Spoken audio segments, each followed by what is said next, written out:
Conocemos cada detalle de la muerte de Pedro. Han crucificado boca abajo en Roma, bajo el reinado de Nerón. Los textos lo registran. La tradición lo preservan. Sabemos cómo murió Pablo, han decapitado en la Vía Ostiense. Su martirio quedó documentado por los primeros cronistas cristianos en Santiago el Mayor. Fue ejecutado por Herodes Agripa. Los Hechos de los Apóstoles lo mencionan explícitamente. Capítulo 2, versículo 2. Judas Iscariote se ahorcó tras la traición. Mateo lo narra. Los Hechos ofrecen una versión alternativa, igual de gráfica, pero María Magdalena. Silencio absoluto, ningún registro en los textos canónicos, ninguna mención en las cartas de Pablo, ninguna referencia en los Hechos de los Apóstoles, como si, después de la resurrección, simplemente se hubiera desvanecido. Porque los hombres tienen muertes documentadas y la mujer que, según los evangelios, fue la primera testigo de la resurrección, no tiene ni una línea sobre su destino final. Ese silencio no es casual, es ensordecedor, y podría contarnos más sobre la historia temprana del cristianismo que cualquier texto conservado. Esta es una investigación sobre lo que no se dijo, sobre lo que tal vez fue borrado, y sobre las razones por las cuales una de las figuras más importantes del cristianismo primitivo fue sistemáticamente apartada de la narrativa oficial. En los Hechos de los Apóstoles dedican 28 capítulos a la expansión de la iglesia primitiva. Pedro aparece constantemente. Pablo domina la segunda mitad del texto. Esteban tiene un martirio completo, narrado con detalle. María Magdalena no aparece ni una sola vez en todo el Nuevo Testamento posterior a los evangelios. Su nombre desaparece por completo. Las cartas paulinas jamás la mencionan. Las epístolas de Pedro la ignoran. Santiago, Judas, Juan, silencio total. Algunos investigadores sostienen que esto no puede ser accidental. Una mujer identificada 7 veces en los evangelios, presente en la crucifixión cuando los discípulos huyeron, primera testigo de la tumba vacía. Y luego nada. El contraste es brutal. San Pablo menciona a docenas de colaboradores en sus cartas. San Priscila, Phoebe, Junia, pero María Magdalena, supuestamente presente en el círculo más íntimo, no recibe ni una sola referencia. ¿Olvidó Pablo a la primera testigo de la resurrección? ¿O había razones más profundas detrás de ese silencio? En el siglo I, el cristianismo no era una religión unificada. Era un movimiento fragmentado, con múltiples interpretaciones. Algunas comunidades seguían las enseñanzas de Pedro. Otras preferían las de Pablo según ciertos textos descubiertos en el siglo XX. Existían grupos que consideraban a María Magdalena como la discípula predilecta. Esto representaba un problema teológico y político. Si María Magdalena tenía autoridad espiritual directa del Maestro. ¿Qué legitimidad tenían los líderes masculinos que tomaron control de las comunidades, si ella había recibido enseñanzas especiales, según algunos evangelios no canónicos? ¿Por qué debían los creyentes seguir únicamente la línea de sucesión apostólica masculina? Algunos estudiosos plantean que María Magdalena no solo fue olvidada, fue borrada intencionalmente. No hay consenso académico sobre esto, pero los indicios son inquietantes. Aun cuando una figura poderosa desaparece del registro histórico sin explicación, cuando su influencia se evapora de la narrativa oficial, a pesar de su importancia en los textos fundacionales, algo más grande podría estar operando detrás del silencio. ¿Sabías que María Magdalena desaparece completamente después de los evangelios? Déjanos tu comentario. En las leyendas llenan los vacíos que la historia deja. En el sur de Francia, existe una tradición medieval profundamente arraigada. Según esta narrativa, María Magdalena, junto con María Salomé, María Jacobé y otros seguidores, habría llegado en barco a las costas de Provenza, tras huir de persecuciones en Tierra Santa. En el pueblo de Saintes-Maries de la Mer conserva esta memoria. Cada año, miles de peregrinos visitan la cripta donde supuestamente se veneran los restos de las Santas Marías. La tradición local es inquebrantable. Los rituales son centenarios, pero desde el punto de vista histórico, no existen evidencias sólidas que confirmen este relato. La leyenda continúa. Según algunas versiones, María Magdalena habría vivido 30 años en una cueva en las montañas de Saint-Baume, sola en contemplación, alimentada por ángeles. La cueva todavía existe. Los visitantes ascienden en peregrinación. El lugar exhala misticismo. ¿Es historia o es una tradición inventada en la Edad Media para atraer peregrinos y poder económico a la región? Muchos historiadores se inclinan por lo segundo. Durante los siglos XI y XII, Francia estaba obsesionada con conseguir reliquias sagradas. Cada región quería su santo, su mártir, su conexión directa con los orígenes del cristianismo. María Magdalena era perfecta para ese propósito, inimportante, pero misteriosa, relevante, pero sin tumba oficial. Una figura que podía ser reclamada porque nadie más la había reclamado primero. Pero hay algo fascinante en estas tradiciones francesas. Independientemente de su veracidad histórica, revelan algo importante. Durante siglos, comunidades enteras creyeron que María Magdalena había sido exiliada, que había tenido que huir, que su historia exigía ocultamiento. ¿Por qué las leyendas populares europeas nunca la colocan triunfante en Roma o celebrada en Jerusalén? ¿Por qué siempre aparece escondida, en cuevas, en lugares remotos, lejos del poder establecido? Quizá las leyendas conservan un eco de verdad, no en los detalles geográficos, sino en el núcleo emocional. En María Magdalena fue apartada. Un campesino egipcio encuentra un conjunto de manuscritos enterrados cerca de Nag Hammadi, Montreal, textos extraordinarios que la iglesia oficial había considerado perdidos o destruidos hacía más de 1500 años. Los académicos finalmente acceden al papiro de Berlín, 8502, adquirido décadas antes, pero ignorado en un museo. Contiene fragmentos de un texto llamado Evangelio de María. El contenido es explosivo. En este evangelio, María Magdalena aparece como la discípula que comprende las enseñanzas profundas del Maestro mejor que nadie. Cuando los otros discípulos están confundidos y asustados tras la crucifixión, ella los consuela. Les transmite enseñanzas secretas que le fueron reveladas en visiones. Pero Pedro reacciona con hostilidad, según el texto. Pedro cuestiona abiertamente: ¿acaso el Salvador habló con una mujer sin nuestro conocimiento? ¿Debemos escucharla a ella? ¿La prefirió a nosotros? Leví responde defendiéndola. Le dice a Pedro que claramente el maestro la conocía bien, que si el maestro la consideró digna, ¿quién es Pedro para rechazarla? El conflicto está explícito, no es teología abstracta, es autoridad. Isler es quien tiene derecho a guiar a las comunidades, es género y poder. ¿Desde qué país estás viendo esto? Cuéntanos en los comentarios. Este evangelio no fue incluido en el canon oficial. Cuando se consolidó en el siglo IV a.C., fue catalogado como herético. Muchos textos similares fueron destruidos activamente durante siglos, pero sobrevivió. Y su supervivencia plantea una pregunta incómoda: ¿cuántos otros textos sobre María Magdalena fueron eliminados? ¿Qué más se perdió en el proceso de construcción de la narrativa oficial? Algunos investigadores sostienen que existió una disputa real en las comunidades cristianas primitivas, en una tensión entre grupos que seguían una línea de autoridad masculina, representada por Pedro y Pablo, y otros que consideraban válida la autoridad espiritual de María Magdalena, cuando el cristianismo se institucionalizó bajo Constantino en el siglo IV. Solo una versión podía prevalecer. Las alternativas fueron catalogadas como herejías, sus textos fueron quemados, sus seguidores fueron perseguidos. A María Magdalena perdió esa batalla, no físicamente. Probablemente ya había muerto hacía siglos, pero su memoria, su legado y su voz fueron silenciados sistemáticamente. Los concilios ecuménicos de los siglos IV y V establecieron qué textos eran inspirados por Dios y cuáles no, qué creencias eran ortodoxas y cuáles heréticas, qué historias podían contarse y cuáles debían olvidarse en ese proceso. La Iglesia también construyó un modelo específico de feminidad cristiana aceptable. En María, Madre de Jesús, se convirtió en el arquetipo perfecto, virgen perpetua, silenciosa, obediente, sin agencia propia. Su grandeza residía en la pureza, en la maternidad. En la entrega a María Magdalena, representaba algo completamente diferente.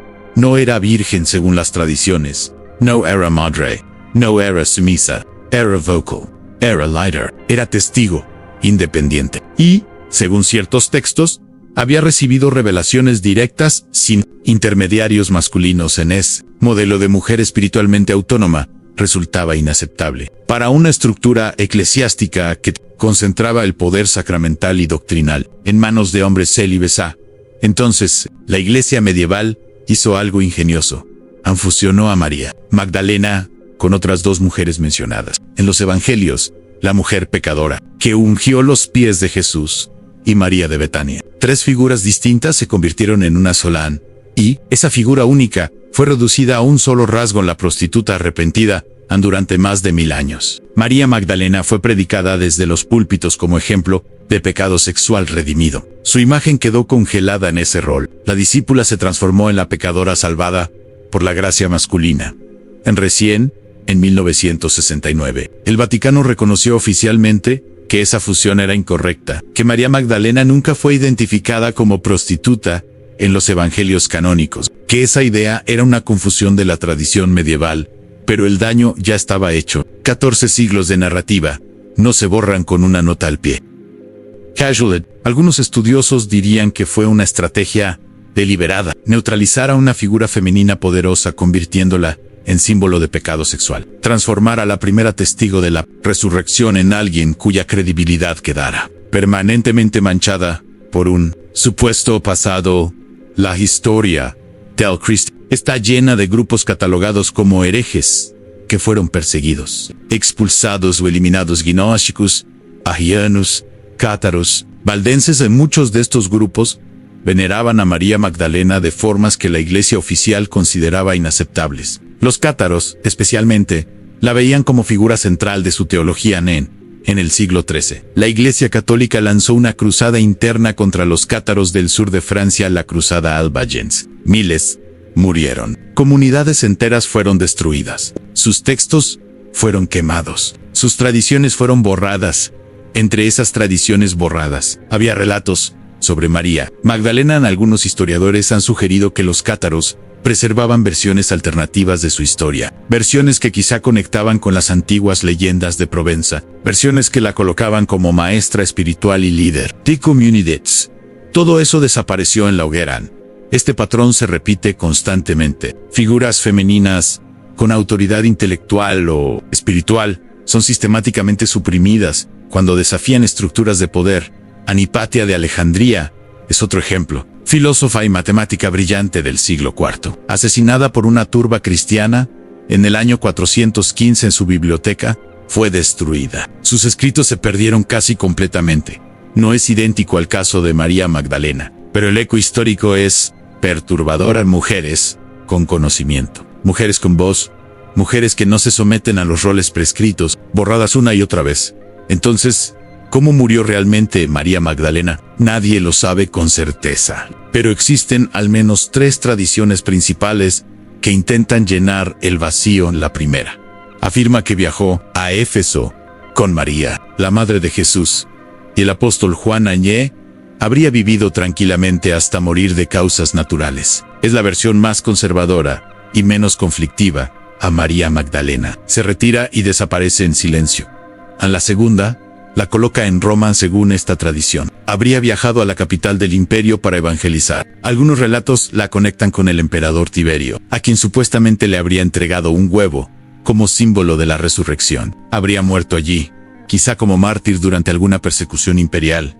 La tercera es la más oscura. Proviene de grupos catalogados como herejes, especialmente los cátaros. Según estos relatos, María Magdalena fue asesinada deliberadamente por quienes querían silenciarla. No habría muerto por ser cristiana, sino porque representaba una amenaza para la estructura de poder emergente dentro del cristianismo mismo. En esta última versión nunca fue aceptada oficialmente, pero circuló como leyenda durante siglos en el sur de Francia, y conecta inquietantemente con el silencio absoluto de los textos canónicos que tienen en común estas 3 versiones. Todas ocurren lejos de Jerusalén. Todas la alejan del centro del poder religioso primitivo. Y en todas, María Magdalena termina aislada, olvidada o deliberadamente ignorada por la narrativa oficial. Ansí realmente murió de causas naturales en Éfeso, rodeada de otros líderes cristianos. ¿Por qué ningún texto menciona su fallecimiento? ¿Por qué no hay veneración temprana de su tumba, como la hay con Pedro y Pablo? Si murió mártir en Roma, ¿por qué los textos que detallan meticulosamente el martirio de otros cristianos ignoran el suyo? Y si fue asesinada por disidencia interna, ¿quién escribiría eso en los textos oficiales creados precisamente por quienes ganaron ese conflicto? El silencio cubre todas las posibilidades, y ese silencio es la única certeza. Los artistas medievales y renacentistas dejaron pistas. Al menos algunos interpretan sus obras de esa manera.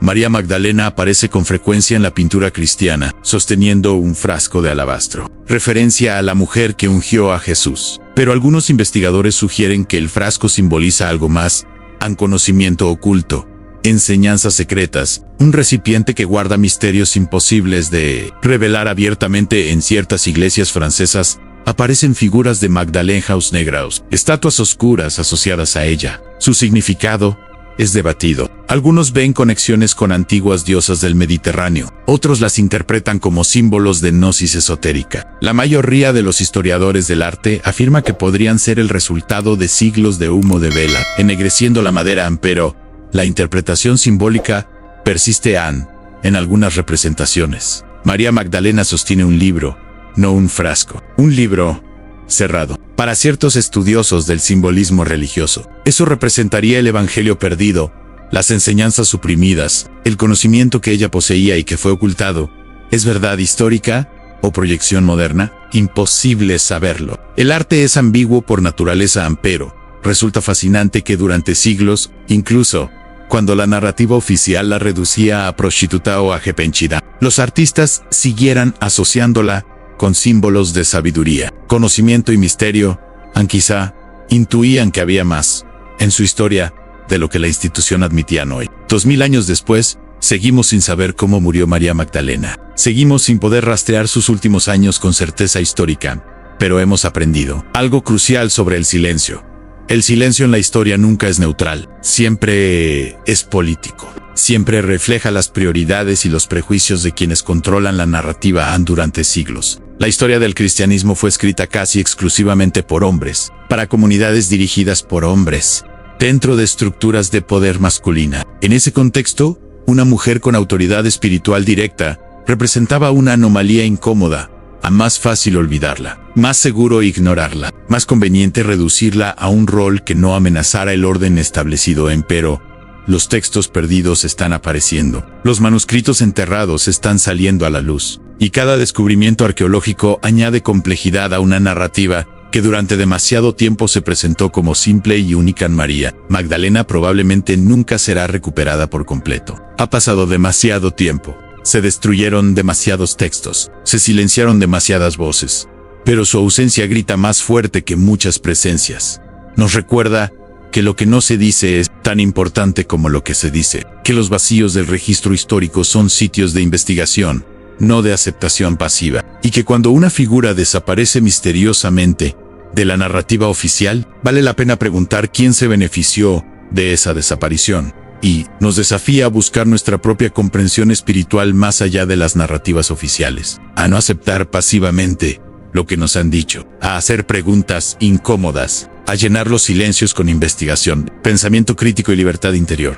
Porque al final, la verdadera espiritualidad no se encuentra en la obediencia ciega a estructuras de poder. Se encuentra en la búsqueda honesta, en el cuestionamiento valiente, en la voluntad de mirar de frente al silencio y preguntarse qué verdad fue enterrada allí.